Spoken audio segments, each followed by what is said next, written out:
ये आराधनालय है ना, आज तो आराधना नहीं, डांसिंग सेंटर है, डीजे पार्टी की तरह चलता है। पूरा लाइट लगाए, लाइट ऑन करता है, सब आत्मा में उड़ जाता है, लाइट ऑफ करता है, आत्मा ठंडा हो जाता है। जब पादरी साहब बोलते तो पीछे डिन डिन डिन डिन डिन डिन डिश। अरे पवित्र आत्मा इतना कमजोर नहीं है, तुम्हारा ड्रम बीट का आवश्यकता नहीं है परमेश्वर के वचन को पावर देने के लिए। पादरी साहब बोलते हैं उसका पीछे से गिटार मारना होता है। मैंने आपसे पूछ रहा हूँ, ये सब नौटंकी ज्यादा दिन से नहीं, ये तो फॉरेन कंट्री से ही हमारे अंदर में पागलपन आया, ठीक है, फॉरेनर्स ने शुरू किया था। आप म्यूजिक बजा रहे, वर्शिप टाइम में गाओ बजाओ, ठीक है, वो अलग चीज है। लेकिन जब प्रचार करता है पवित्र वचन को सावधानी से लोगों के हृदय में वर्क करने के लिए जगह दे दो। पादरी साहब जो अभिषिक्त है, जो बोलता है, वो खड़ा होकर के प्रचार करता है, सब इंस्ट्रूमेंट तैयार है, एक शब्द कहेगा बजाना शुरू करेगा, और वो इतना बोलता है तो बजा बजा करके इतना कर देगा, और उसके सामने खड़े हुए ऑडियंस जैसे ही डिश मारेगा सब खड़ा हो जाएगा। मैंने कई ऐसे चर्चेस में जब जाता है, हमारे मित्र लोग रहता है, अरे परेशान कर देता है लोग, अरे सब लोग खड़े हो जाएगा तो हम लोग को भी तो खड़ा होना पड़ेगा ना, कुछ भी बोलते खड़े हो जाता है। अरे ये क्या है? ये दिखाता है they are just emotional Christians. वो भावनात्मक मसीह है, भावनात्मक। वो बाजा बजेगा तो उठेगा, बाजा कम होगा वो बैठेगा, बत्ती जलेगा उसका अंदर आत्मा आएगा, बत्ती बुझेगा वो भी डीजे अच्छा लाइट चाहिए, नॉर्मल लाइट एलईडी लाइट नहीं चलेगा, ऐसा फैशन वाला नहीं चलेगा ना, तब वो उसका आत्मा उड़ना शुरू करेगा। ये सब क्रिएट करता है माहौल को। This is man made anointing, this is not real anointing, this is just man made anointing. ये विश्वासी सब जब गाड़ियां जाते हैं गांव में, दोनों तरफ से पेड़ रहता है, ये रोड पर पूरा एकदम पेड़ का पत्ता गिरा हुआ रहता है, सूखा पत्ता, बस आगते रुकते हैं, आदमी को बैठाता है और बस आगे बढ़ रहा है। बस जैसे आगे बढ़ते हैं, सूखा सूखा पत्ता ये बस के पीछे उड़ता है, लगेगा कि ये सारा अभी उड़ते हुए बस को ओवरटेक करेगा, ऐसे उड़ता है। लेकिन थोड़े देर आगे बढ़ते हैं ना, सारे जो पत्ता जो सूखा हुआ उठता है बस के साथ में, उसका हवा में ऐसे ही नीचे बैठ जाता है। यही है आज का वर्शिप। उसको बाजा चाहिए, उसको जंजीर बीट्स चाहिए, उसको इलेक्ट्रिक गिटार चाहिए, कीबोर्ड चाहिए, उसको ड्रम बीट्स चाहिए। मैंने फिर से आपको बोल रहा है, आराधना का समय में आप यूज करो, लेकिन ये प्रचार का समय में भी इसको कर रहा है। प्रचार करने वाला एक शब्द बोलते हैं तुरंत बीट्स मारना शुरू करते हैं, ये आर्टिफिशियल अनॉइंटिंग है। This is not real, this is not real. क्या प्रचारक को इतना ताकत नहीं है क्या? पीछे से मारने से उसका अभिषेक निकलेगा क्या? उसको बैकग्राउंड बनाने से उसका उस वजन में पावर होता है? बैकग्राउंड म्यूजिक नहीं है तो परमेश्वर के वजन में अभिषेक नहीं होगा क्या? उसको पावर नहीं होता है? फिर क्यों तुम लोग इतना टेंशन लेते हैं? मैं आपसे पूछ रहा हूँ, आज से 20 साल पहले, 30 साल पहले ये प्रॉब्लम्स नहीं था। ये जो बाइबल 2000 साल पहला पुराना है, बोलता है भारत में थॉमस आया। थॉमस वहां से इलेक्ट्रिक गिटारिस्ट को लेके आया था क्या? वहां से ड्रमर को लेके आया, वहां से क्या बोलते कीबोर्डिस्ट को लेके आया। थॉमस यहूदिया से जब आया था, जेरूसलेम से, केरल में, जैसे बोलता है कि जब आया था बड़े तौर से लोगों को उद्धार थॉमस के द्वारा केरल में हुआ था। थॉमस सुसमाचार को, शक्ति को प्रदर्शित करने के लिए माइटी मिरेकल्स एंड वंडर्स किया। और बोलता है जब लोग तालाब में नहाने के लिए निकलते हैं, थॉमस एक दिन वहां पर गया तो उसने ऐसे बोलता है, तो उसने पानी लेकर के ऊपर फेंका। उन लोगों को बोला कि आप लोग ऊपर फेंकिए, पानी नीचे आ जाएगा, और हम फेंकते हैं, पानी नीचे नहीं आएगा। इस तरह का मिरेकल वंडर्स वहां पर भयानक चमत्कार किया। ये AD 52 का कहानी है। वह गिटारिस्ट था क्या? ड्रमर आया था, कीबोर्डिस्ट आया था।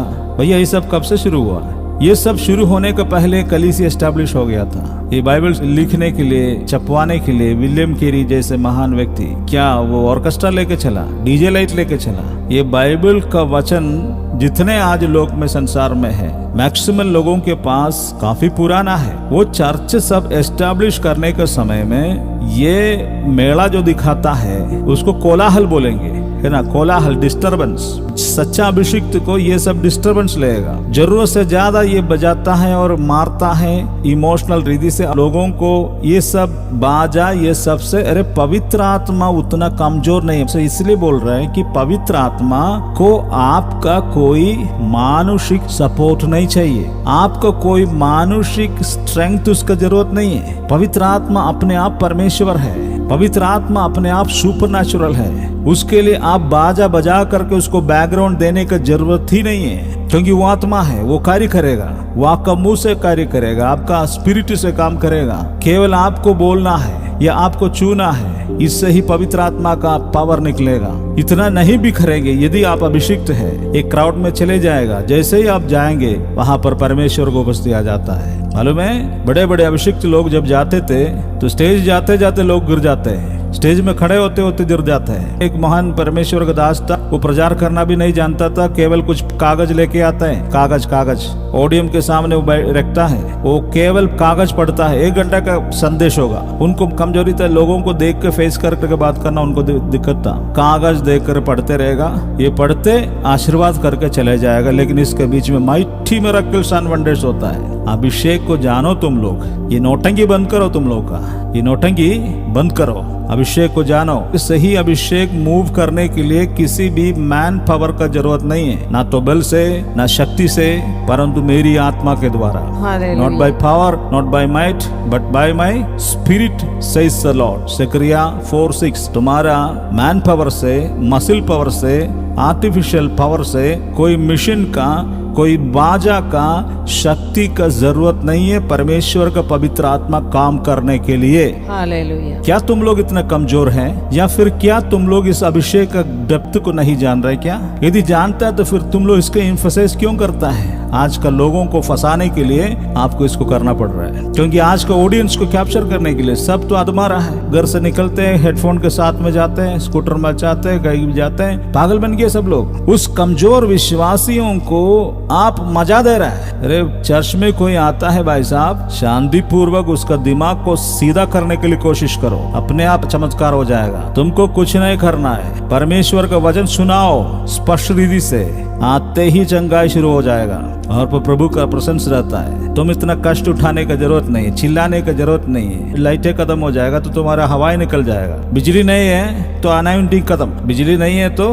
अभिषेक खत्म। पवित्र आत्मा का सामर्थ्य को हम समझना है। मेरा और आपका किसी भी प्रकार का मानसिक पावर, बुद्धि, शक्ति का, कोई मिशन पावर का जरूरत नहीं है। आज जो भी साधन है, इंस्ट्रूमेंट्स है, उसको यूज करने के लिए कोई दिक्कत नहीं करो, लेकिन पवित्र आत्मा को वेदना मत दे दो। पवित्र आत्मा का वेदना देने का जरूरत नहीं है। तुम लोग को बाजा जहाँ बजाना बजाओ, लेकिन पवित्र आत्मा का जगह आपका इंस्ट्रूमेंट्स नहीं ले सकता है। आप यदि नहीं समझ रहे तो समझ लीजिए, ठीक है। मैं जब भी बोल रहा है, मेरे अंदर में अभिषेक नहीं है। हम कितने भी ये बाजा बजाने से फायदा नहीं है, बाजा से कोई अभिषेक नहीं आता है, अभिषेक मेरे अंदर में होता, ठीक है। हम अभिषेक से बात करेंगे तो आपको अभिषेक में, जितने अभिषेक मेरे अंदर में परमेश्वर दे रहा है, उसी के अनुसार आपको अनुग्रह मिलेगा। और ये कोई बाजा ऊजा से कोई मतलब नहीं है, कोई इंस्ट्रूमेंट से कोई मतलब नहीं। दाऊद ने बाजा बजाया, अभिषेक आया, ऐसे करके बहुत सुखाता है ना। दाऊद जब बाजा बजाया तो दुष्टात्मा निकला साउल का अंदर से। भाई साहब, वो बाजा में नहीं था शक्ति, वो बाजा में नहीं था, वो दाऊद के अंदर में अभिषेक था। शमूएल ने दाऊद को ऊपर अभिषेक उंडेला,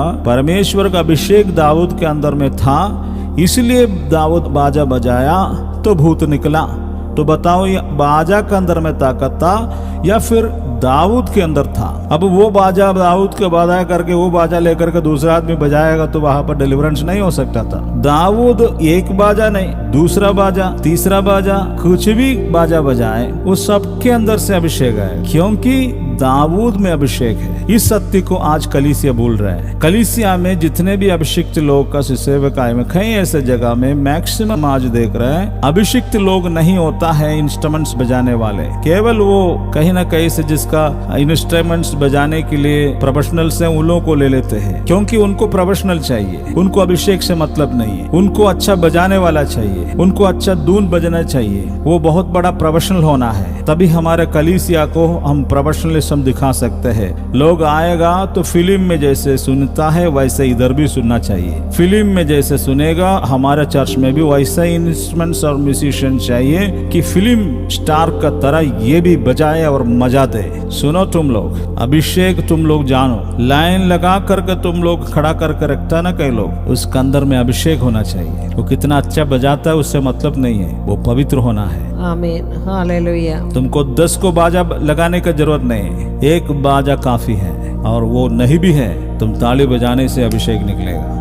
आमीन। आपको हालेलुया। मालूम है, मैं आपको बताने के लिए चाहता हूँ, मुझे कोई विशेष लगाव नहीं है जीसस कॉल्स मिनिस्ट्री के साथ में। सोचेगा कि हमेशा बोलता है दिनकरन के विषय में, लेकिन brother Dinakaran, DGS Dinakaran, Jesus calls, Yeshu बुलाता है। मैं विश्वास करता हूँ भारत में इतने ज्यादा मिरेकल्स और हीलिंग सेवकाई किए हुए दूसरा एक व्यक्ति भारत में नहीं है। पिछले जमाने में नहीं है, बिल्कुल नहीं है। वो एक स्टेट में नहीं ना, पूरा भारत को प्रभु का अनुग्रह से भर दिया था। तो उसका सेवकाई को पुराना वीडियोस को आप देख लीजिए, वो कभी भी स्टेज में आता है। उनके स्टेज में कम से कम 50,000 लोग, कभी 1 लाख, कभी 2 लाख, कभी 3 लाख, कभी 5 लाख, इस तरह के क्राउड्स भी आते थे। कम से कम 50,000 लोग रहते हैं हमेशा क्रूसेड्स में। देख लेना, उसमें वो जब आते हैं, जितने भी म्यूजिशियंस जो भी बजाया, कोयर गाया है, वो बंद हो जाएगा। उनका हीलिंग टाइम में वो एक गीत उसने अपने मुंह से उस समय सबको इंस्ट्रक्शंस देगा। क्या देगा? कोई बाजा नहीं बजना चाहिए। उधर बैठा हुआ 2 लाख लोग, 1 लाख लोग बैठा हुआ है। उस समय पर डीजीएस दिनकरन को इतना कॉन्फिडेंस है कि उसका अंदर का अभिषेक सबसे बड़ा है। इस 1 लाख, 2 लाख, 3 लाख, 4 लाख से भी बड़ा है मेरा अभिषेक, उसको मालूम है।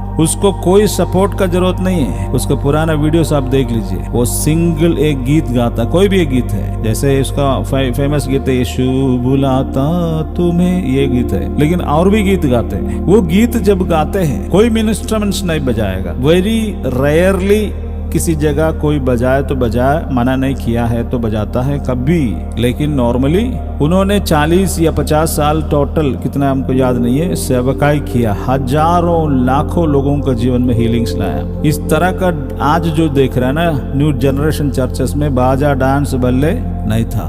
क्लियर कट गॉस्पेल प्रचार किया, क्रूस का बारे में बोला। टाइटल क्या है? जीसस कॉल्स, यीशु बुलाता है। क्रूसिफाइड क्राइस्ट को उसने आगे रखा है। बस उनका अभिषेक वही था। सीखना चाहिए, किसी मिनिस्ट्री को सपोर्ट नहीं कर रहा, मुझे उससे कोई मतलब नहीं है। उस अभिषेक के द्वारा आप देखिए ना, पूरा भारत में किसी न किसी व्यक्ति को, कम से कम एक डिस्ट्रिक्ट में किसी एक व्यक्ति को उनके द्वारा आशीष मिला हुआ है। हालेलुया। उसका सेवकाई का स्टाइल देखिए। ये 1 लाख लोग, 2 लाख लोगों के लिए बाजा नहीं बजाया, सिंपली एक गीत गाया। और प्रेयर के टाइम में म्यूजिक नहीं है, प्रेयर के टाइम में म्यूजिक नहीं है। वो प्रेयर करता है आधा घंटा, कम से कम 15 to 30 मिनट्स वो प्रेयर करता है। उस समय हीलिंग्स, माइटी हीलिंग्स देश में हुआ है। इससे हमको क्या समझना है?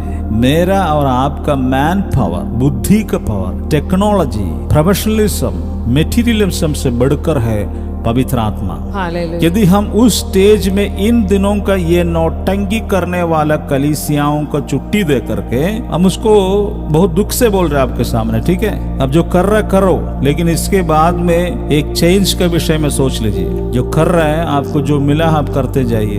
मैं आपसे बोल रहा हूँ, एक चेंज के विषय में सोचिए। ये सारे मानसिक शक्ति से आप दूर होने के लिए कोशिश कीजिए। ये सारे मैन पावर से दूर होने के लिए कोशिश कीजिए। ये सारे मटेरियलिज्म से दूर होने के लिए कोशिश कीजिए। ये सारे प्रोफेशनल टच से दूर होने के लिए कोशिश कीजिए। और क्लियर कट, क्लीन, पवित्र आत्मा का साथ चलने के लिए शुरू करो। और उसका ओरिजिनल शक्ति में निर्भर रहो और उसमें कॉन्फिडेंस रखो। और पवित्र आत्मा को बिना किसी रुकावट से लोगों के जीवन में कार्य करने के लिए अवसर खोल दो, तब एक नया रिवाइवल आएगा। हालेलुया।